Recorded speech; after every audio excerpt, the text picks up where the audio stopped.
Welcome to next part of the session. In this part, we'll discuss about open system interconnection. Basically, it is another reference model.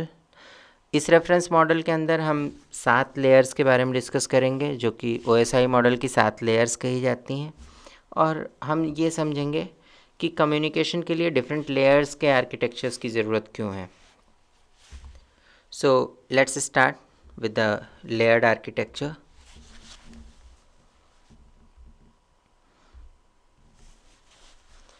अगर हम बात करें ISO OSI model की, तो it is basically registered under ISO. That's why it is one of the most standard method.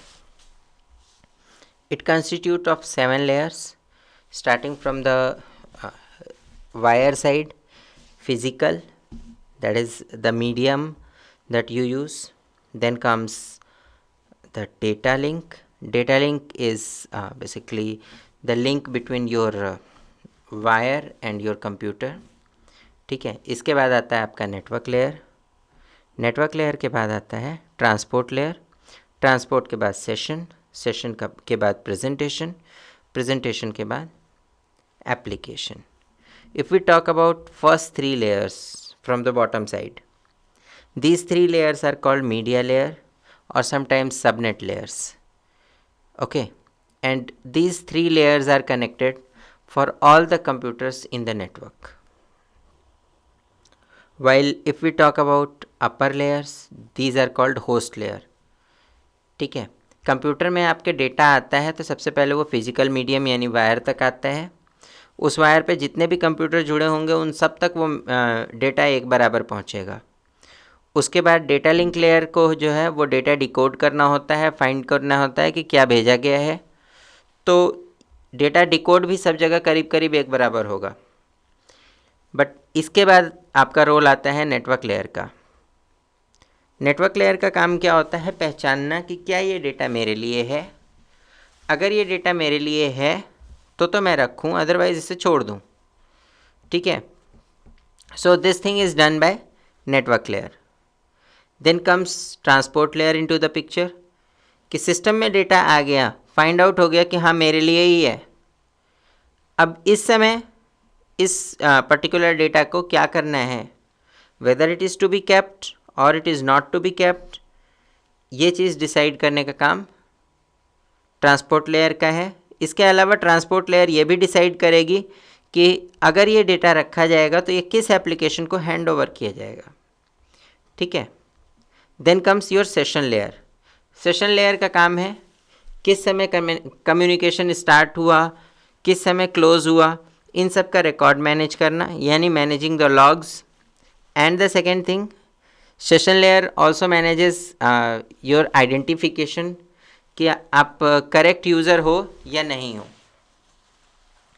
ठीक है. इसके बाद कॉन्सेप्ट आता है प्रेजेंटेशन लेयर का, जिसका काम होता है कि whether your data is presentable और नॉट, और उसको किस तरीके से प्रेजेंट किया जाए ये डिसाइड करना. Finally at the top comes your application layer. Application layer is the program where the user interacts.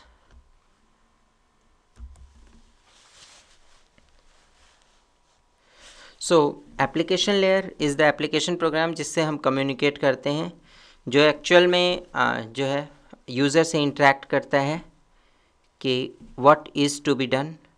User क्या इनपुट देना चाहता है, क्या आउटपुट उसको चाहिए, वो सभी कुछ एप्लीकेशन लेयर के हेल्प से होता है. Now if we come in to detailed part, physical layer is all about your wire, mechanical system, cables, and whatever the medium that you use. Then comes your data link layer. Data link layer is all about whatever the data comes with the help of this physical layer and is handed over to your data link layer. Data link layer उसको जो है electrical medium से बदल करके data के terms में यानी ones and zeros के टर्म्स में कन्वर्ट कर देते हैं. ठीक है. Then after comes the network layer. Network layer identifies that whether it is for the same system और it is for somebody else. अब अगर अपने लिए डेटा है तो वो रखा जाएगा, अगर दूसरे किसी के लिए है तो उसको हैंड ओवर कर दिया जाएगा, ठीक है। Then comes the transport layer. Transport layer का काम क्या है? डेटा को ट्रांसपोर्ट करना, यानी एक एप्लीकेशन से दूसरे एप्लीकेशन यानी एंड टू एंड पहुंचाना, ठीक है। सो किस पर्टिकुलर एप्लीकेशन प्रोग्राम को हैंड ओवर करना है ये ट्रांसपोर्ट लेयर ने डिसाइड कर लिया। Now comes the session layer. Session layer का काम क्या है? ये मैनेज करना कि डेटा एक्सचेंज कब स्टार्ट हुआ था, कब कनेक्शन इस्टेब्लिश हुआ था, कब कनेक्शन डिस्टॉर्ट हुआ, ये सारी चीज़ें मैनेज करने का काम सेशन लेयर का है। After ending the session will move to presentation layer. Presentation layer basically adds its own code so that on the destination end it can present the data in the way it wants to presents. Destination पे पहुंचने के बाद जो इसने extra codes लगाए हैं वो remove करके डेटा को जैसे प्रेजेंट करना है उस ढंग से प्रेजेंट कर देना, ये इसका काम होता है। Then comes application layer. Application layer is basically the layer that interacts with the user directly, ठीक है। तो यूज़र जो भी कम्युनिकेट करता है वो एप्लीकेशन लेयर से कम्युनिकेट करता है। एप्लीकेशन लेयर का काम होता है नीचे की लेयर्स को डेटा को हैंड ओवर करना। Now there is one activity for you. Describe different layers of TCP model and describe different layers of OSI model. That's all for now. Thank you.